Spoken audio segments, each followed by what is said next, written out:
కాకినాడ జిల్లా గొల్లప్రోల్లో పెన్షన్ల పంపిణీ కార్యక్రమంలో AP deputy CM Pawan Kalyan మాట్లాడుతున్నారు. లైవ్ లో ముఖ్యమంత్రి స్థానం తీసుకున్న తర్వాత ఫస్ట్ నాకు భయం లేదు. ఎందుకంటే నేను 10 రూపాయలు డబ్బులు వెనక్కేసుకోవాలను, లేదంటే నాకు కొత్త పేరు రావాలనో నాకు నిజంగా లేదు. నాకు ప్రజల్లో చాలా సుస్థిరమైన స్థానం ఇచ్చారు. నేను ఒక నటుడిగా పూర్తి స్థాయిలో ఉన్నప్పుడు నాకు డబ్బు కుదరలేదు. నాకు రాజకీయాలకి డబ్బుకి సంబంధం లేదు.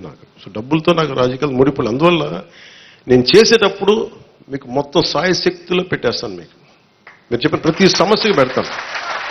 కాకపోతే డబ్బు అందరికీ ఏముంటుందంటే ప్రభుత్వం రాగానే అన్ని సమస్యలు చిటికలు అయిపోతాయి. కానీ చిటికలు అయ్యే వరకు పనిచేస్తాం. దీనికి ఇప్పుడు మీరు చెప్పారు, మీరు మోహన్ రావు గారు, మీరు గోవిందరావు గారు, ఇవన్నీ మేము మర్చిపోను. అలాగే వినండి నా మాట, పాయింట్ అర్థమైంది కదా, వినండి. ఇదేంటంటే మీకు వినే ప్రభుత్వం చెప్పడానికి నేను ప్రభుత్వ ప్రతినిధిగా చెప్తున్నాను. మీరు ఎప్పుడైనా సరే మీరు మమ్మల్ని నిలదీయండి అని నేను అడిగానప్పుడు, మీరు ఓటేశారో లేదో నేను కూడా అడగట్లా. ఇందాక చాలా నా పెద్దలు వేదిక పైన మాట్లాడుతూ ఒకటే చెప్పారు, ఈ పార్టీ కాకపోతే మేము పెన్షన్లు తీసేస్తున్నారు. కృష్ణరాజు గారు చెప్తా ఉన్నారు, వాళ్ళ పార్టీ మెంబర్లు అయితేనే మేము ఇస్తాం.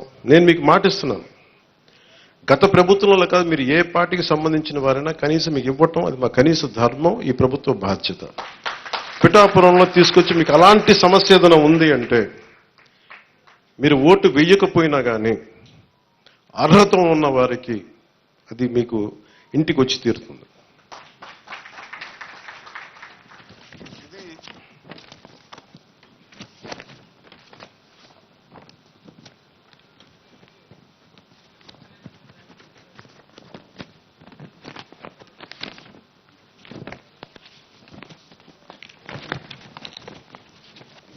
చాలా ఛాలెంజింగ్ ఏంటంటే దీంట్లో గత ప్రభుత్వం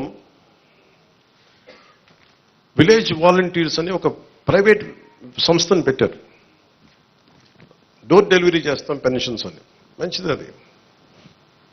కానీ దాంట్లో ఒక కీలకమైనది ఏంటంటే ప్రతి పెన్షన్కి మా దృష్టిలో ఉన్నది, ప్రతి నియోజకవర్గంలో ఉన్నది కనీసం 100 తక్కువ కాకుండా 300 కనీసం దాంట్లో ఇచ్చినందుకు వాళ్ళు తీసుకునేవారు.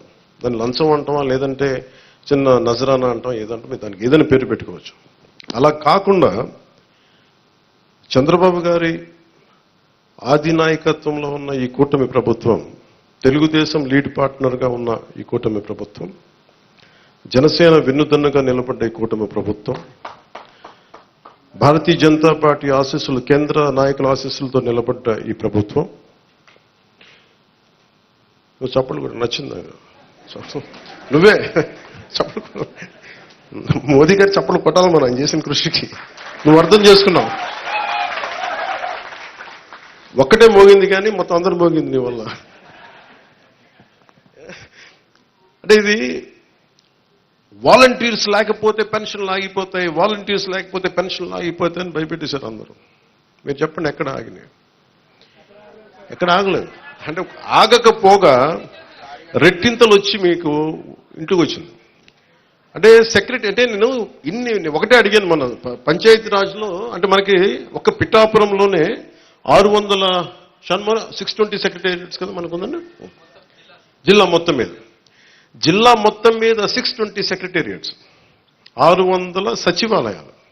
వీళ్ళందరూ ప్రభుత్వ ఉద్యోగులు. దాదాపు 6,000 మంది పైచిలుక అధికారులు, మనం టోటల్గా ప్రభుత్వ ఉద్యోగుల్ని మీ ఇంటికి వచ్చి మీకు డబ్బులు ఇస్తా ఉన్నారు. వాలంటీర్స్ లేకపోతే ఎక్కడ ఆగింది చెప్పండి ఈ రోజున పెన్షన్స్? ఆగో. కానీ వాలంటీర్స్కి ఆల్టర్నేట్ ఎంప్లాయ్మెంట్ ఎలా ఇవ్వాలి అది మేము ఆలోచిస్తాం. అలాగే 620 సెక్రటేరియట్స్ మొత్తం మన కాకినాడ జిల్లా మొత్తం మీద. పిఠాపురంలో 120 సెక్రటేరియట్స్. ఒక్కొక్క సెక్రటేరియట్కి 10 మంది చొప్పున ఒక్కొక్క సెక్రటేరియట్కి. అలాగే ఒక పిఠాపురం దాదాపు 1000 మంది పైచిలుకు ప్రభుత్వ ఉద్యోగులు ఇంకా అదనంగా అవసరమైతే వాళ్ళతో కూర్చొని గతంలో 3 రోజులు 4 రోజులు ఇచ్చాడు. ఇలా కాకుండా ఈ రోజు పొద్దున 6 గంటలకు మొదలు పెడితే ఈ రోజు రాత్రికి దాదాపు 100% అయిపోవాలి. ఒకవేళ 1-2 ఎవరైనా లేక ఇళ్లలో లేకపోయినా, ఇంకో పరిస్థితుల్లో ఉండకపోయినా రేపు అయిపోతుంది. మ్యాక్సిమం రేపు పొద్దున మధ్యాహ్నంలోపు అయిపోవాలి. ఇది టార్గెట్ పెట్టుకున్నాం, దాని దిశగా వెళ్తున్నాం. అందుకని పొద్దున్న 6 గంటలకి ఈరోజు ప్రారంభం అయిపోయింది. దాదాపు నేను వచ్చే టైంకి 25% అయిపోయింది ఇక్కడ.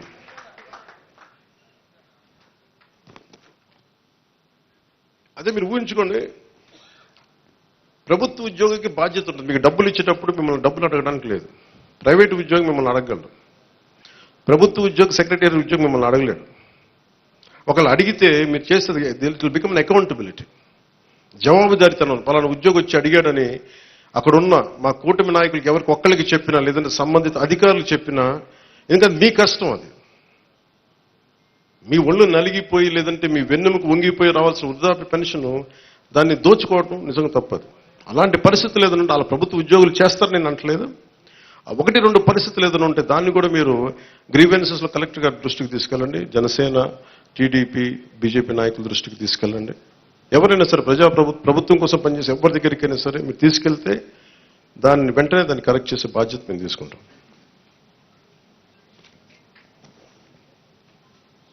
ప్రతి ఎంప్లాయ్ దగ్గర ఈరోజు పొద్దున్న నుంచి కనీసం ₹1,00,000 ఉంటుంది. ఒక కాకినాడ జిల్లాలోనూ 6,000 మంది దగ్గర ₹1,00,000 ఉంటుంది. ₹1,00,000 క్యాష్ డిస్ట్రిబ్యూట్ చేస్తారు. ఇది అకౌంటబిలిటీ. ఎవరి చేతుల్లోంచి వెళ్ళదు, ఒక ₹100 వెళ్ళదు లేదు. మీ ప్రతి రూపాయి మీకు మాట ఇచ్చాం, మీకు ఇంటికి వచ్చి తలుపు తట్టి మరి ఇస్తారు. లేదంటే నేను వచ్చి నాలాంటి వాడు వచ్చి మీ దగ్గరికి వచ్చేస్తాను. ఒక ఎమ్మెల్యే కానీ చెప్తాను, ఎవరు లేనప్పుడు. అసలు మేమేం మన చంద్రబాబు గారు కూడా ఒక మాట ఏం మాట్లాడుకున్నామంటే, అసలు అధికారుల వ్యవస్థని నిర్వీర్యం చేసేసారు ఈ ప్రభుత్వం. ప్రభుత్వ ఉద్యోగుల్ని, వ్యవస్థల్ని నిర్వీర్యం చేసేసింది. మేము వ్యవస్థల్ని మళ్ళీ బలోపేతం చేయాలనుకుంటున్నాం. ఆ వ్యవస్థల్ని బలోపేతం చేసే భాగంలోనే వారికి బాధ్యత ఇచ్చాం. వారే ఈ రోజున మీకు ఇంటింటికి వచ్చి తిరుగుతూ ఉన్నారు. అలాగే ఐపీఎస్ కానీ, ఐఏఎస్ కానీ, రెవెన్యూ కానీ. మనం చూశారు సివిల్ సప్లైస్ మన జనసేన పార్టీ నుంచి వచ్చిన మనకి మంత్రి శ్రీ నాదెండ్ల మనోహర్ గారు ఎన్ని వేల టన్నులు పట్టుకున్నారో మీకు తెలుసు. ప్రభుత్వానికి చెందాల్సిన భూమి, అది మన ప్రజలకు చెందాల్సిన రైస్. అది మేము మాట్లాడుతున్నప్పుడు అందరూ ఆ రోజు ఎంతమంది నమ్మారు ఖచ్చితంగా. కానీ ఈరోజు మేము వాస్తవంగా చూపిస్తున్నాం. మీరు మా మీద పెట్టుకున్న నమ్మకాన్ని మేము చూపిస్తున్నాం. గోడౌన్లో ఎంత రైస్ ఉందో చూడండి. ఎవరి డబ్బు అది? ఇప్పుడు మీరు అడుగుతా ఉన్నారు మీరు గోవిందరావు గారు, మన డబ్బు అది. మీకు అర్థమవుతుందా? మీరు ఎవరు వ్యక్తులు నాకు అనవసరం. నాకు అది మీకు డబ్బు సంపద పెరిగితే మనం డబ్బులు ఇవ్వగలం. సంపద లేకుండా కూర్చోబెట్టి ఇండివిజువల్స్ రిచ్ అయిపోతున్నారు ఇక్కడ.